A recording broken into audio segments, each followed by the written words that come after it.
Good afternoon and welcome to Today on Bay TV. We are live in Swansea on Thursday the 1st of June 2017. I'm Henry Darby-Cook and this is Liz Cairns. And we've been joined by Orla Lowe, the Conservative candidate for Neath. Before we have a little look at what happened on this day, we're going to have some amazing music from Georgia Fern.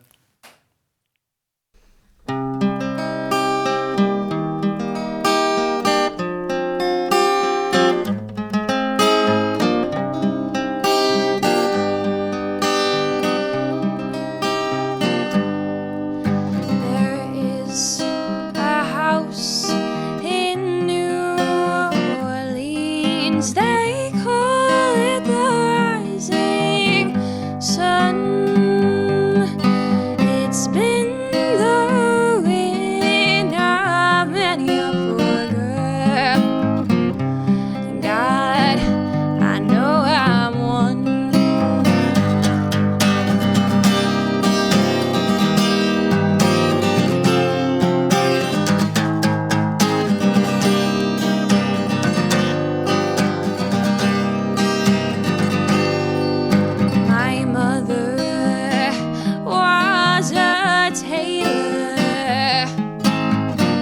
She said my new blue jeans. My father, he was a gambling man down in New Orleans.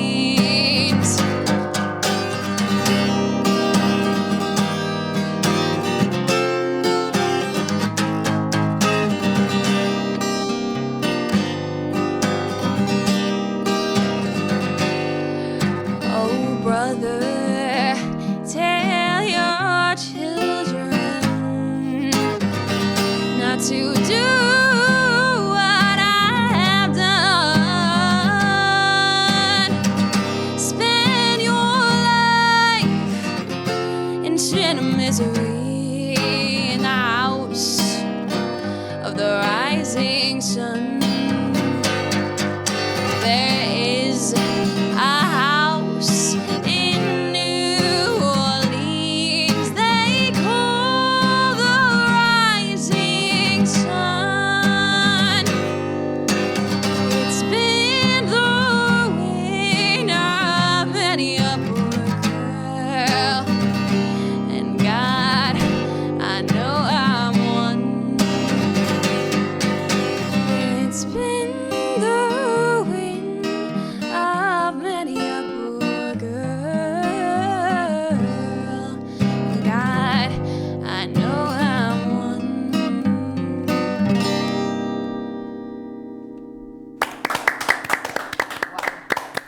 Amazing start to the show. We'll be hearing more from her later on. We will be. Let's have a look at what happened on this day. Obviously today's the 1st of June. I can't believe that. Can you believe that, Orla? No, not at all. It's flown by us this year. I know. So we're going to start in 1935. Britain introduced the compulsory wearing of L plates on learner drivers. And also on this day, all people who had started to drive on or after April in 1934 needed to have passed their test. So legislation can compulsory and testing and the Road Traffic Act of 1934 with, tests and everything. So this is amazes me, actually, that tests and L plates didn't exist prior to that, but motor vehicles did. I guess there weren't That's that many so true. motor vehicles. Although the whole wearing that makes it sound like the person actually had to wear an L plate, like on a hen weekend. It's interesting. And obviously there's still, how it's done today. So with all that time that's passed, nothing's really changed with L plates and how learners learn. And I mean, P plates aren't compulsory, are they? No. Did you wear P plates after you passed? No, I probably should have about 3 years after. Were you? Did you wear P plates? I didn't. I think that came in after me. Right. I hope. I'd like to say I've got rid of them for certain for now, so it's no longer an issue. But it is important, though, I think, to have the learner plates on because it just makes people aware, doesn't it? And stops people beeping the horn at some because they're still nervous if you're learning, aren't you? But you do see some people who are actually pretty aggressive to learner drivers, and you think we were all there once. Give them a break. Exactly. It's a tough thing to learn, and once you know it, of course, everyone assumes it's as easy as riding a bike. But it takes a while to get there. It does. Staying with road laws, 1977, the maximum speed limit on Britain's roads were changed to 70 miles an hour. I think this is something that's talked about on a regular basis because obviously this is now 40 years old, this law, yet technology in cars have changed so much, but the laws haven't. Yeah. Where do you stand with this, Orla? Obviously, people want the motorways to be 80, maybe 90, but... I think until we get the technology that seems to be coming through about safety and perhaps automation, although I'm sure there are a lot of people out there who like enjoy controlling the gear stick and everything that goes with it, so perhaps they're not in this band, but until we have that level of safety and knowledge and also comfort and experience of having automation, perhaps we don't really want to be going that fast because we all make mistakes. We're only human. So actually the risks as we go faster are greater.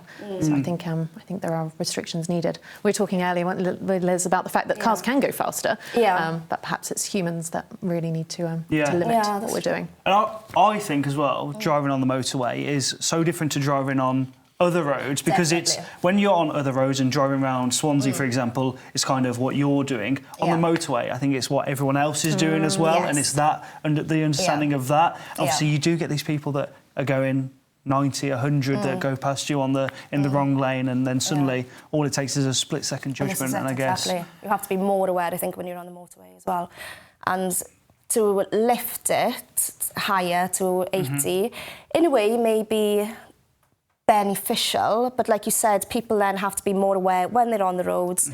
And like you said, again, it's the security is the most important thing, not how fast you are going at the end of the day. We'll get there, we'll reach our destination. It's a journey, it's about getting somewhere. Safely. So. But what's interesting, you brought up about kind of the automation. Obviously, we're now in the era of where Teslas can drive themselves and can brake without you having to brake. But the problem will always be the people that haven't got that technology will then can change the way things happen. Well, moving on, 1946, the television licence were issued in Britain for the first time. They cost £2, which is amazing. For how much are they now? 118, is it? £120.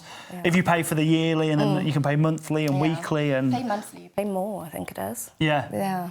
But again, Orla, this is something that's been debated quite widely, if we should still be paying TV licence, and then so many people don't watch live TV anymore, so they're like, should I be paying it? And then the BBC were like, well, if you watch iPlayer, yes, you need to pay it. I think Noel Edmonds was leading the case of we shouldn't be paying it anymore because the output BBC have isn't good enough. It's the trickiness, isn't it? We have the massive benefit of having independent press, independent news reporting, and also advert-free. We don't have to sit in a world where every commercial break on all stations feature a lot of adverts, which has its benefits. I think if we were to lose the licence fee, we could move and end up on an American system a bit more, where we do have a lot of advert breaks, which takes away sometimes from the programmes. I think it's a good price to pay for everything we receive. I think the BBC offers a fantastic service, and the iPlayer has huge options and continues to do so. I know that they're introducing, and there are other TV stations, of course, out there, but they're introducing that sort of model where you can help iPlayer to understand what you like to watch and what you are interested in. So that's definitely something I'd be interested in, to channel towards what I like to see. Definitely. Moving on, 1926, Marilyn Monroe was born, obviously famously died in a tragic way. We've got a great little clip to remember her by. After a year's absence, Marilyn Monroe flew back to Los Angeles from New York and answered reporters' questions. How do you feel about coming back to Hollywood? Is it a happy time for you, or? Yes, it is a very happy time. I'm happy to be back. As I was proud of my hometown. Yes. Well, you're a happy girl now. When you go to London? Yes, I'm much happier now. I'm very pleased. Is it true that you submitted a list of directors that you would work with? We only know the rumors we hear, you know. I would rather say that I have director approval, and that is true. This you think is important? Yes, it is. Very important to me. Marilyn, are you happy to come back and do this picture? Are you pleased with the picture bus stop? Oh, yes, very much. I'm looking forward to working with Josh Logan and doing the picture, and it's good to be back. So talented, man, isn't she? And what's great is our researcher, Caitlin, this morning has actually found a Swansea link. So she was very fond of Dylan Thomas's poetry, her favourite being The Young Dog. And she actually met Dylan in Shelley Winter's apartment circa 1951. So there you go. connection with Swansea. I wonder if she'd made a trip to the Mumbles. Yeah. Because Orla's with us today, of course, we have to show the other candidates for Neath, and they are on your screen now. Next, we're going to be looking at today's papers, and Orla will be staying with us. We're going to huge amount to talk about, and I think we're going to be talking about coffee. What was it? See you in a minute. See you then.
Welcome back to Today on BTV. I'm Liz Cairns. With me is Henry Darby Cook, and also Orla Lowe, the Conservative candidate for Neath, is still with us. We're going to start by having a little look in the papers, but there's a couple of stories that in the papers, but I think actually the videos tell more of the story. Yes, well, the first one I'm going to start with is not in the papers. Everybody has woken up to it. There's a new name, maybe in the dictionary at some point, we do not know, but trending everywhere, this one little word has been placed everywhere. We'll have a quick little video now to show what it is. Quote, despite the constant negative press, Covfefe, end quote. Covfefe. Covfefe. Covfefe. Covfefe. I think it's Covfefe. Covfefe. Covfefe. Covfefe. Covfefe. Covfefe. Covfefe. Or Covfefe. Confife. Covfefe. Covfefe. Covfefe. Fefe or Fifi? Fefe. Covfefe. Covfefe, Covfefe. None of us really know how to say this. Covfife. Covfefe. Covfefe. Covfefe. Covfefe. Covfefe. Covfefe. Covfefe. Covfefe. Covfefe. Covfefe. Confife. Confife. Covfefe. Huh? Confife. What? Qu'est-ce que c'est confife? I'm going to go because it's summertime with corn cob. It's very simple. I can understand that. Covfefe or Covfife, depending. It's not a word either way. Well, a bit of light-heartedness today, wasn't it, to wake up to? How would you pronounce it, Orla? Oh gosh, don't ask me that. I think the third person got it right. Covfefe. Right, okay. Does anybody know or think what he may have been trying to say? No, it's not a real word, is it? It's not a real word. We think... He meant to have said something. What do you think? We think it's supposed to be coverage. And is there now coming out that he fell asleep while tweeting? But it's still sent somehow, because that's really easy. Yeah, that's true, yes. So, but it'd be a high score in Scrabble, wouldn't it? Yeah.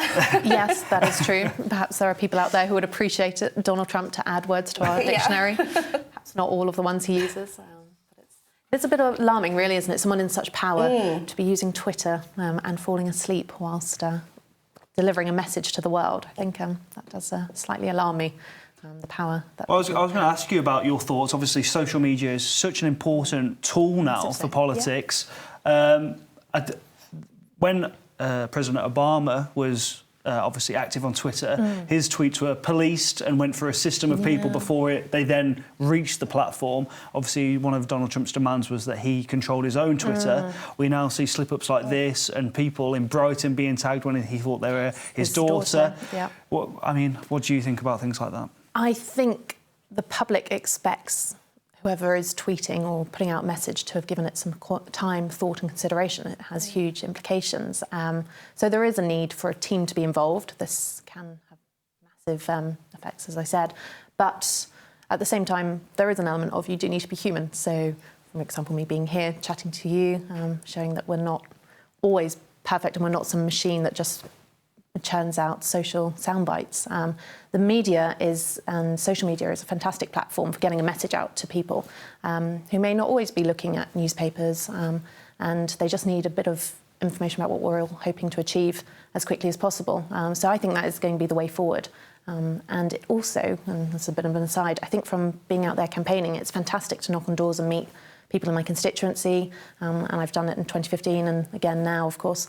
But for people who perhaps can't always get out to the door, I'm thinking people who have mobility issues, we're turning away a massive group of people who could stand in politics. So actually the use of social media and developing that will open up the market to more people to being able to get involved with campaigning and everything else. So it's a positive. Have to embrace it. Yeah. Well, in the Metro, Ian Patterson, he's been named as the monster surgeon. Yesterday he was, he's been jailed now for 15 years. What he did was throughout from 1997 throughout 2011, he basically lied, exaggerated, or even invented the risk of cancer to convince the people to go unnecessarily under the knife to boost his income. Now, although they have counted 10 people, at the moment it's rising up to, it could be around 1,000 people. Now, he has, let's watch the video first. Yeah. And it describes everything then, and then we'll have a chat about it. Today, the consultant, Ian Patterson, has been sentenced to 15 years in prison for his terrible crimes.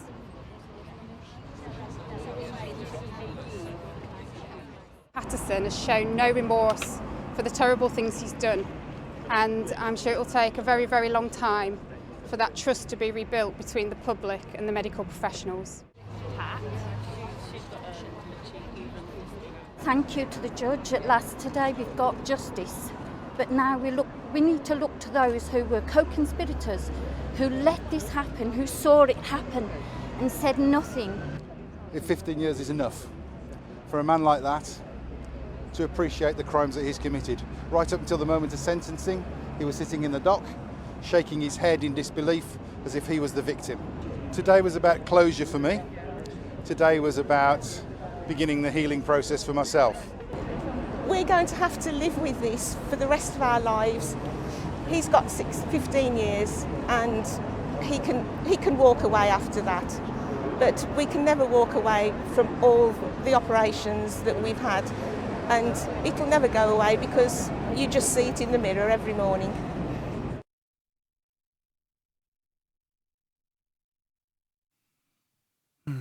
This is just, it's ridiculous. What they are saying now is the worry is whether patients are going to have that trust again within the medical. And although he worked for the NHS, but he also on the private side. And like we were discussing before, a lot of people, when they are going through, say, any type of cancer or whether they have a cancer scare, to try and get that answer, they'll go private, wouldn't they? To speed up the process is kind of a done thing to go private, isn't it? Yeah. So it's where do you then refine the trust and how do you police this all? Exactly. Well, luckily, first to say, is it is incredibly rare, isn't it? We live in a fantastic community with brilliant doctors who are dedicated to providing great service. No one becomes a doctor, well, apart from, sadly, this chap, perhaps, by the sounds of it, but hugely rare. And I think the system from... My husband's actually studying medicine at Swansea, and the system from... I understand from him, there are lots of checks. People do work as a team, and perhaps that failed, that teamwork. But there is... The risk is so small that I think people will develop that trust again because we all respond to our doctors and we know that most people are doing what is in our best interests. And they wouldn't be in the role otherwise. But obviously investigations need to take place and make sure that these mistakes don't happen again because that poor group of people, and as you say, nearly 1,000 potential victims, are having to deal with this every day, looking at scars which will last a lifetime. And that is a real shame. And hopefully now, this... Because it's been come to light, there will be more scrutiny. And as awful it is, normally when something so large happens, that's when security, that's when policing is then upped, and then these things do not happen again then. It's just a shame it's taken so long, obviously, for it to come to light and that.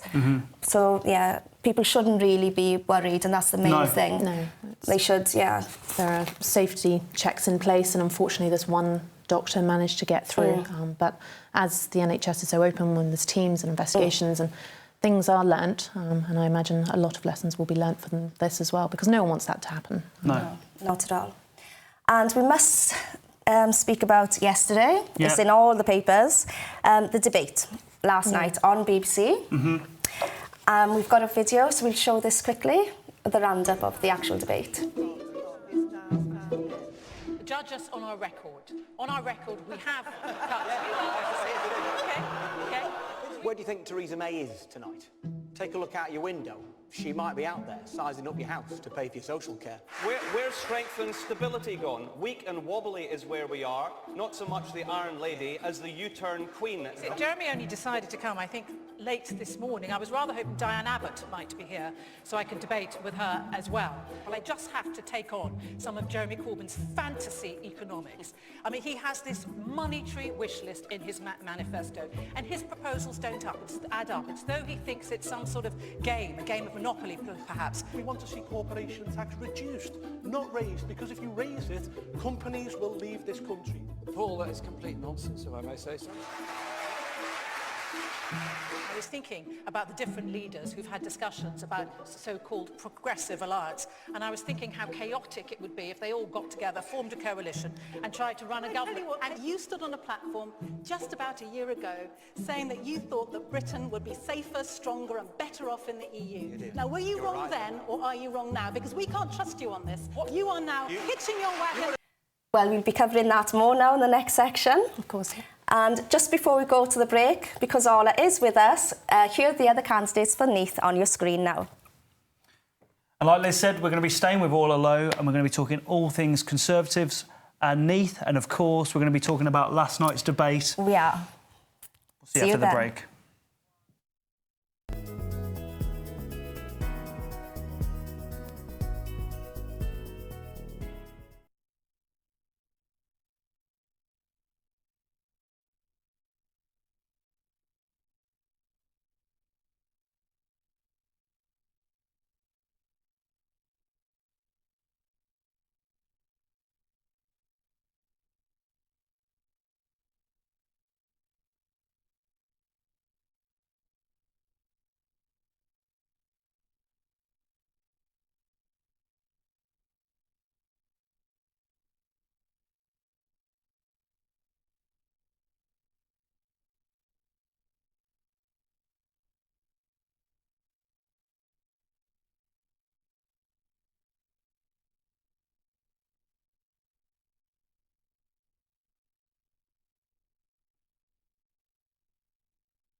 Welcome back to Today on Bay TV. I'm Henry Darby Cook, this is Liz Cairns, and we are still with Orla Lowe, the Conservative candidate for Neath.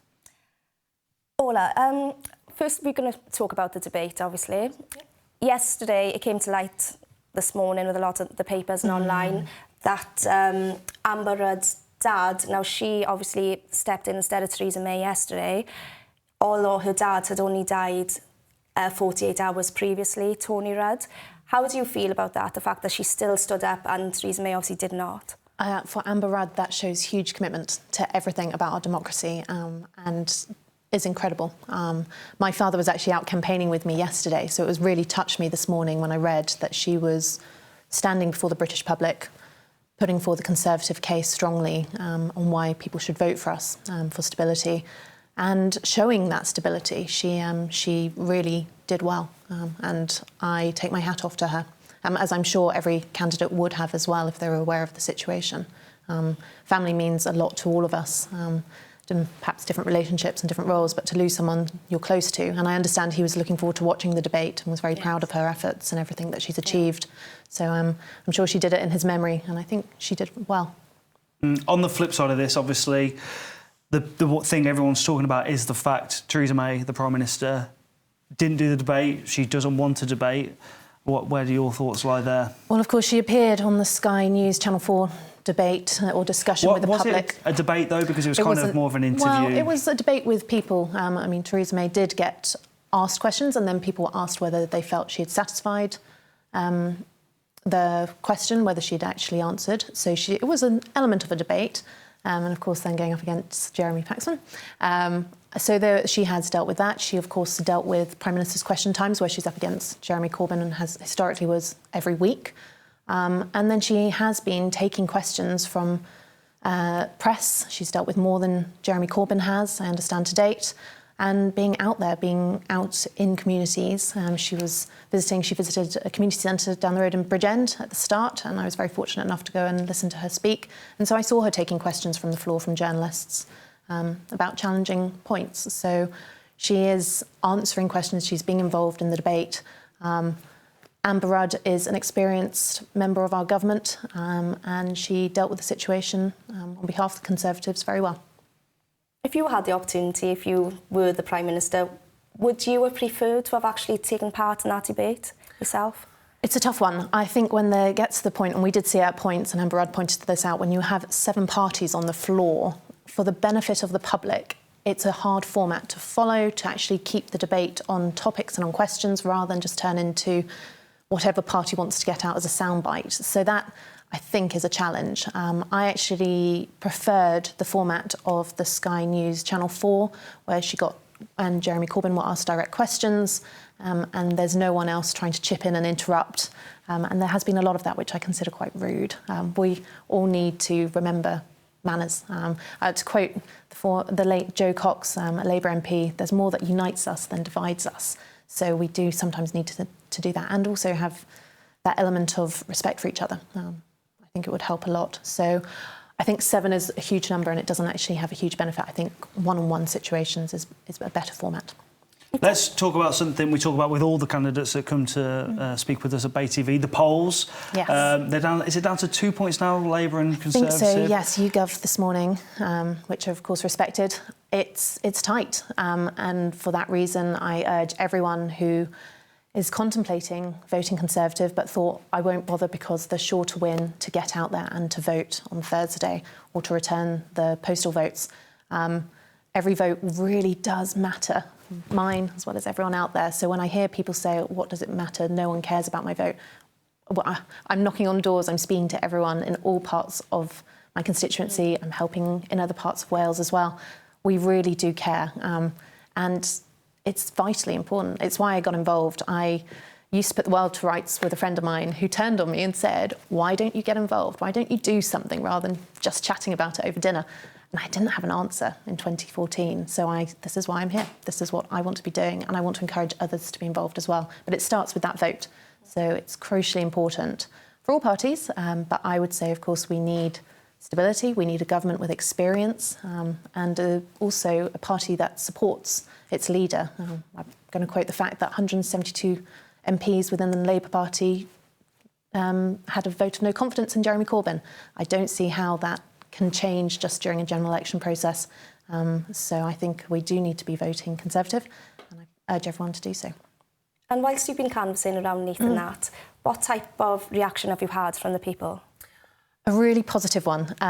In the fact, and I had a message on Twitter last night from a chap called Chris, which summarised it brilliantly. He sort of said, no matter what your party politics, no matter what history you've been through, the fact that someone new to an area, and I am relatively new, I've only lived in Neath for just coming up to 2 years, is involved and is actively helping in a community is a fantastic thing, and it's a sign of how great our democracy is and how much we need to respect it.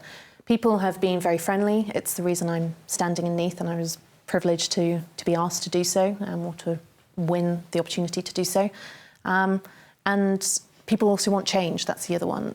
It's been a long time with Labour-run councils, and we have that again, a Labour Assembly member and a Labour MP. In my view, and talking to people, there's no one scrutinising what's happening in Neath because it's all one party. So my role would be, and what I'd say is I will come in and I will challenge what is being done. I will review every decision. And there are lots that need to be challenged. What would you say the main changes that need to be done? Well, one of the within Neath itself, many people, and I live in Neath town, will agree with me and have told me that Neath town has a fantastic market. We have a brilliant history, but we don't make the most of it. And even worse, the money's being spent in the wrong areas. So, for example, Neath is about to develop more retail space. Brilliant that there's going to be some residential linked to that, but we don't need more empty retail space. There's no one yet booked to go into that space, and we have enough retail space that needs to be regenerated in order to rejuvenate the town and bring in companies into the existing space rather than shift the town away. That, in particular for Neath town itself. Tourism. I drive past every day on the A465 the amazing Neath Abbey. I think it was built in 1129. It's right beside by the motorway. It's incredible. It's a brilliant site, but it's got scaffolding. Well, it's scaffolding because it's been renovated, but it's also got fencing, temporary fencing up around parts because other bits are falling down and it's not used to keep public away. It's a resource, as well as all the waterfalls, Merlin Court, Aberdavis Falls. We need to be pushing our region. It's a stunning valley at all times of the year, and we really need to put ourselves on the tourism map. So I will campaign and push and pressurise the Welsh Government to invest more into our tourism within Neath so that we attract as many tourists as Gower, as Mumbles. We need to get people up into our valley and helping to spread the wealth and jobs. There's 100,000 people involved in tourism within Wales, about 10,000 in Swansea. I want to see more jobs within the Neath Valley in tourism. I think that's a huge area we don't push enough. Do you actually think that you can make a change when South Wales and especially Swansea, Neath and Port Talbot are such a, known as a Labour stronghold? I think so. And if people voted for me, it would shock the establishment, and that is what is needed. No one should take anyone for granted in any part of the country, and that would be a shock to Labour. They assume it's a safe seat, but with that assumption comes complacency. So putting people back on their toes is never a bad thing. And I would say my ability coming from it with the support of Assembly members, Conservative Assembly members in Cardiff, and Cairns, I've been out campaigning with, knocking on doors, leafleting. He was out leafleting yesterday. Actually getting the knowledge that I have and the help from the party, I could really make some differences to Neath. So let's talk about the morning of June the 9th. Tell us what you think we're going to be waking up to. I certainly hope I will be, firstly, hopefully getting a little bit of sleep at some point over that weekend, but I hope I will be making plans to be on the train, hopefully an electric train or electrified train later in the year, but on an electric train heading to London for part of the week and helping my constituency, helping to make a difference in Neath. It is a strong battleground.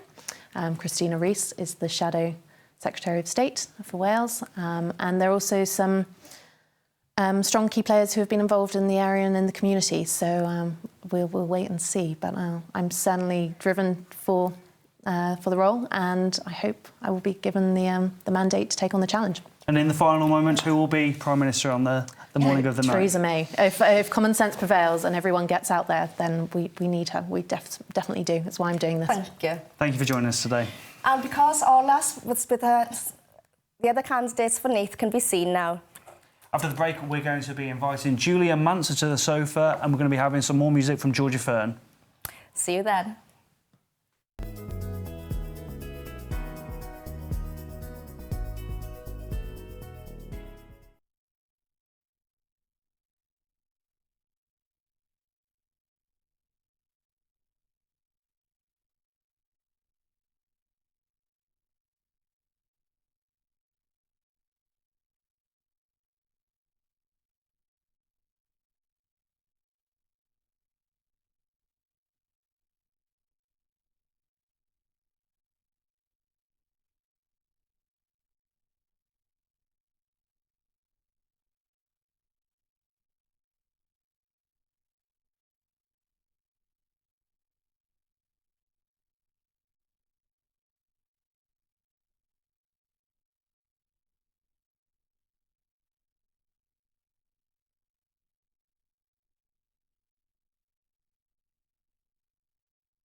Welcome back to your final part of Today on Bay TV. I'm Henry Darby Cook and this is Liz Cairns. We're now joined by Julia Manser, and Orla Lowe, the Conservative candidate for Neath, has also stayed with us. She has.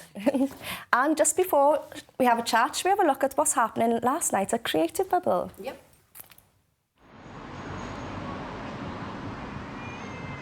So my involvement was to work with all the different charities and sort of go and have meetings with them and coordinate photo shoots so I could use them for the photography exhibition.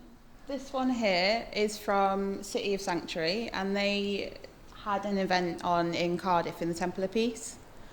And then I've got other ones, the one over there in the corner on the beach, the PCSOs from Swansea came and played volleyball with the African Community Centre kids. That was really nice. But I think all of them I wanted to catch, like the volunteers in their natural state, just sort of helping people, so they were really candid, natural photographs. So none of them were really posed.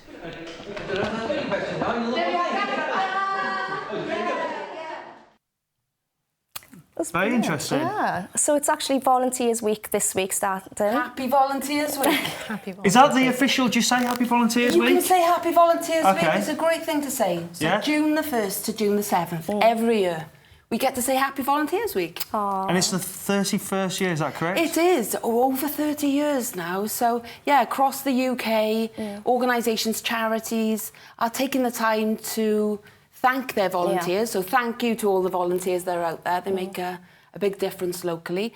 But lots of events are going on. Not just exhibitions, even though that's fantastic, but lots of opportunities to recruit volunteers, to retain volunteers, so lots of training going on this week, and lots of ways of rewarding volunteers. So I'm going from here to a lovely thank you event. So lots of opportunities throughout this week. Is it on the rise, people volunteering, or is it on the decline? It's difficult to say. So there's around a third of our population in Wales formally volunteering at any one time, and probably informally there's more than that. I think that's quite a steady population. I think really in Wales we've always historically volunteered quite a lot, whether that's a political thing or from, you know, faith movements, but we've always wanted to do something to make a change in our communities. Do you think that's the problem? It's unrecognised?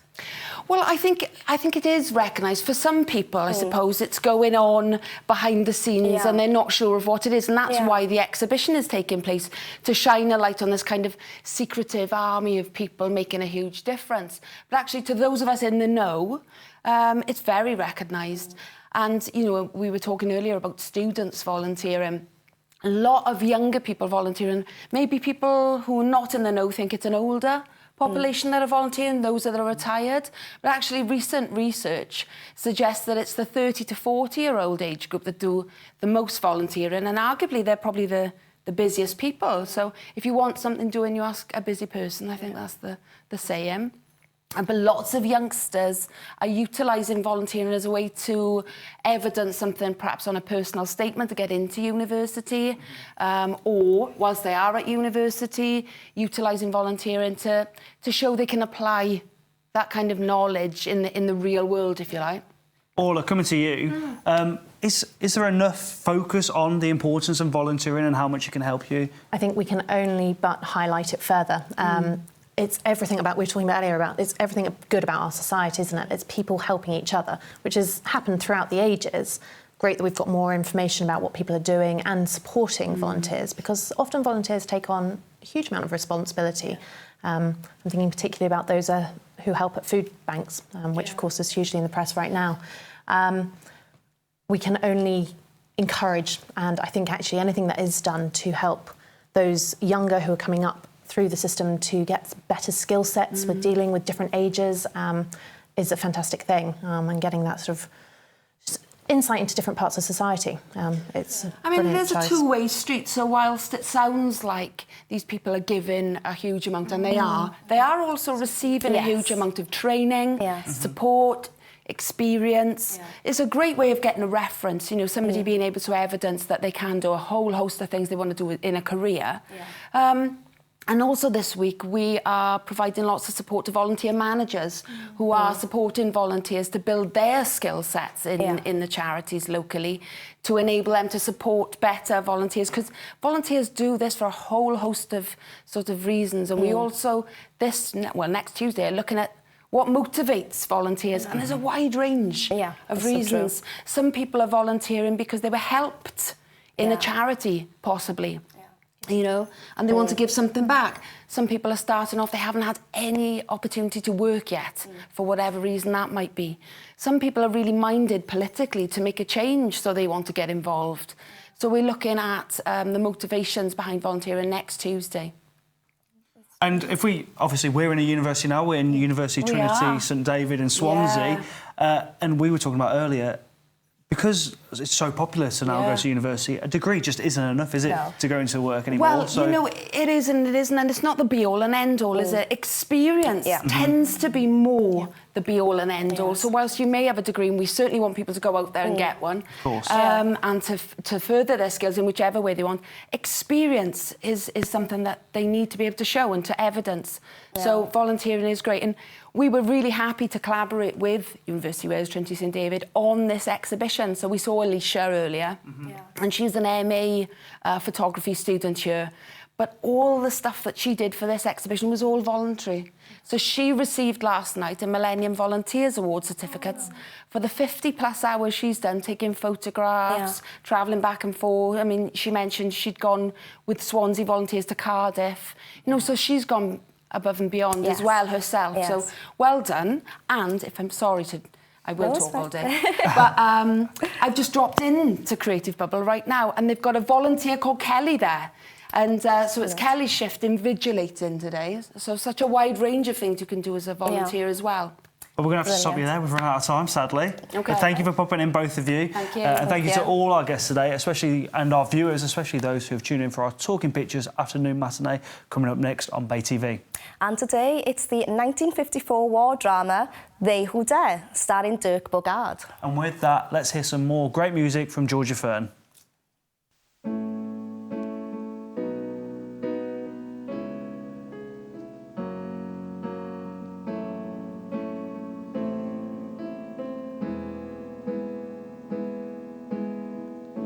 I saved the letters that you wrote. I love the way that the writing gets messy and the words get stuck in your throat. Your mind suffocates you and the only way to tell me is through pencil and paper. Your mind has so many layers. It's you. Shaky hands and salt-stained cheeks. You're the blood running through my veins, and I think I've got a leak. Can you stitch me back together? There's no need to be scared. I know that you'll repair. It's you. I find pieces of you in everything. Give me a page from your soul and only your sins. Take me into your mind where the darkness begins. You saved me, you gave me a reason and so much more. That's why I'll always be yours.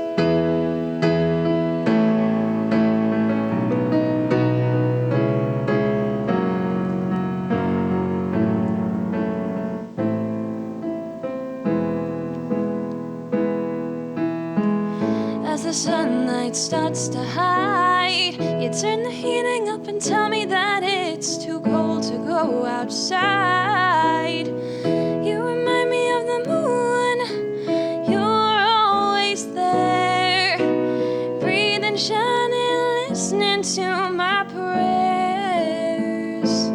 It's you. I find pieces of you in everything. Give me a page from your soul and only your sins. Take me into your mind where the darkness begins. You saved me, you gave me a reason and so much more. That's why